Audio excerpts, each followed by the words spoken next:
JM in the AM, live from JEC on this Thursday morning as the 75th anniversary celebration continues for JEC and all of its affiliated schools. Rav Elazar Mayer Teitz is, of course, the dean of JEC. He has been, we were just discussing off the air for a moment, our own transformation that we're going through at JM in the AM as the world of technology continues to evolve.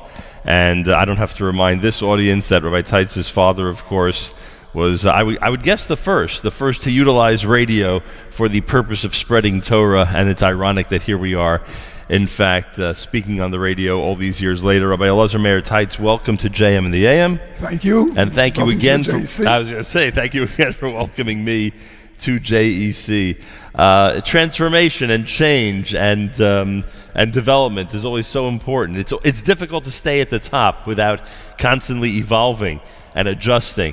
And just being here, by the way, in this physical facility, you and I, you better than I, but both of us remember what the old gym looked like and what the old facility looked like. And this is simply remarkable.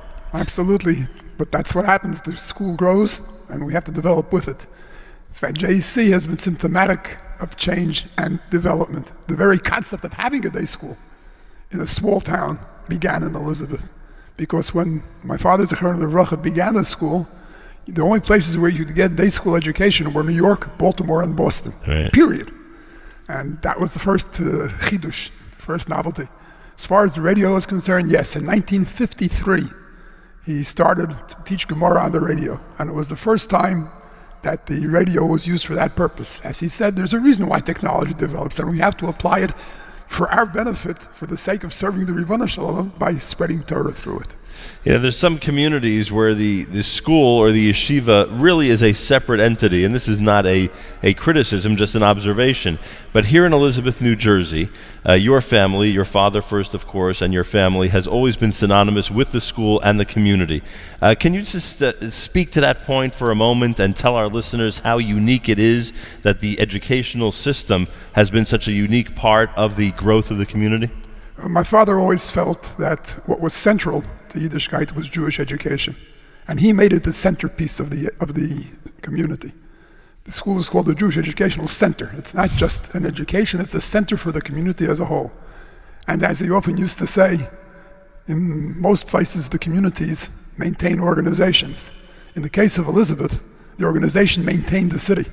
The reason it did not suffer what happened to so many old communities is because of the fact that there was a JEC here which attracted people to keep coming in and to benefit from what we have to offer.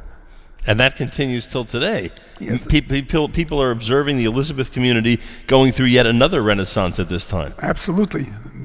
Once it was in one section of the city, the Elmora section, now it's in another section of the city, the North Avenue section. It is growing by leaps and bounds. In fact, we are talking now about having to build a new shul building because the current one that is serving that part of the community, there simply is no room to breathe. So what's the secret? You know, from your standpoint, after 75 years, there are many institutions that would be on the quote-unquote downside, and yet we see the growth and development that continues here. What is the secret behind all this? Never being satisfied.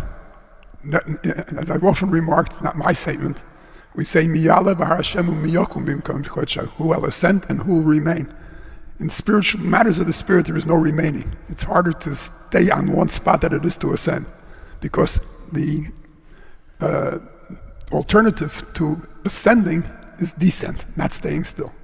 And as long as we're aware of that and never satisfied with what we've got, always seeking to improve, that's Baruch Hashem what keeps it alive, thriving, and spirited.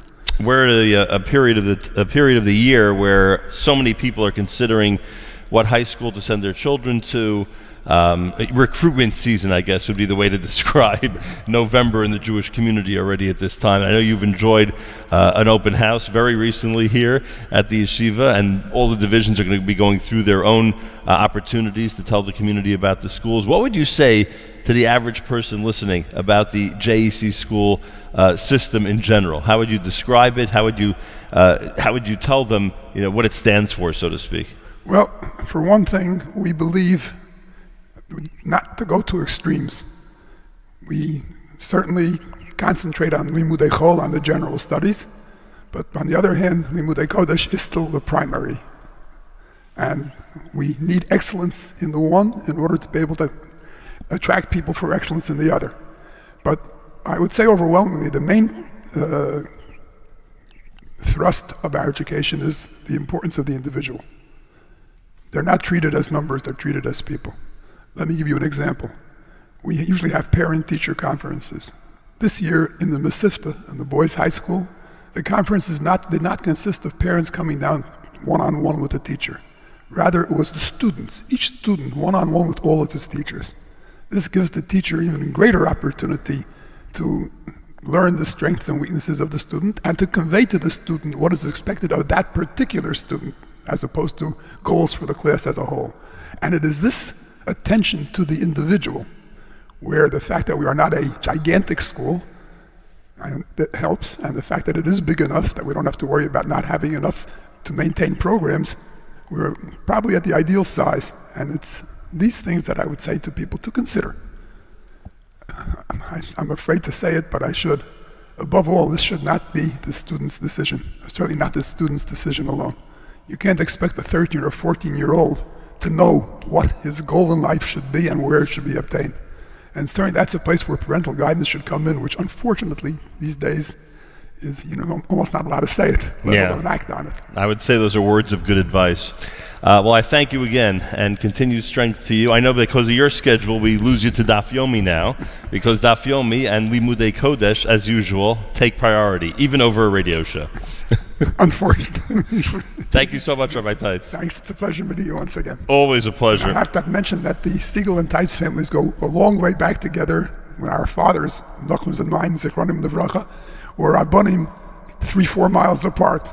Rabbi Siegel in Newark, my father and Elizabeth, and they had a collegial relationship which should be emulated by Rabbanim in general. Tremendous Jewish leadership in those days, and it should continue. You're 100% right. Thank you very much. Rabbi Elazar Mayer Teitz, who's of course a dean here at JEC, and always has a unique way of bridging the gap for us between the past and present as we celebrate 75 years.